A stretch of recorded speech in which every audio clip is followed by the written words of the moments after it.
Well, just take a look at this mess. This past weekend, the ceiling in a Wyoming man's apartment came crashing down, destroying much of his furniture. He says he warned the apartment complex weeks earlier, but they did nothing. New Tonight 24 News 8's Tom Hillen spoke with that man. So, Tom, what a mess. What are they going to do? Definitely not something you want to come home to. That is for sure, Marley. Well, now Daniel Garvin says he and his wife already had plans to move out of their Wyoming apartment at the beginning of next month. And now all he wants is the complex to cover the amount of damage done when the ceiling came crashing down.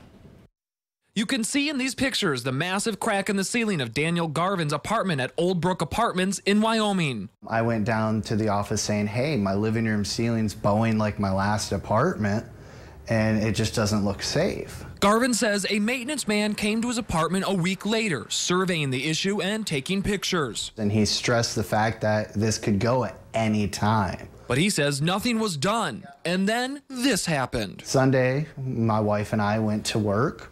We came home and the ceiling had collapsed and destroyed everything in its path. He says it broke his TV, ruined tables, and he says even after professional cleaning, he can't sit on any of his furniture because of the fiberglass from the insulation. And so far, the apartment complex says they aren't paying for anything. $3,000 worth of damage, and they're not wanting to own up to it.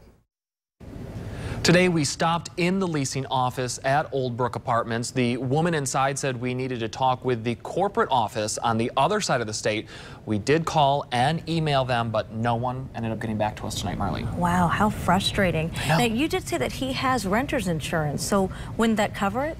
Well, you would think. So he contacted his renter's insurance, and what they told him is that because the apartment complex had prior knowledge that the ceiling had issue, that it's the apartment complex's responsibility now to cover the damages done to his stuff. So it's like he's getting kind of the runaround right now. Stuck in the middle then. But he believes it should really be the apartment complex that should help him out. Just awful. And looking at that mess, he's lucky he wasn't in there. That's what he said. You know, they're glad they were not there because that's where they sit. That's their living room. And if they would have been there, that would have come crashing down on them. It would have been a horrible situation. Tom Hillen, thank you for that report.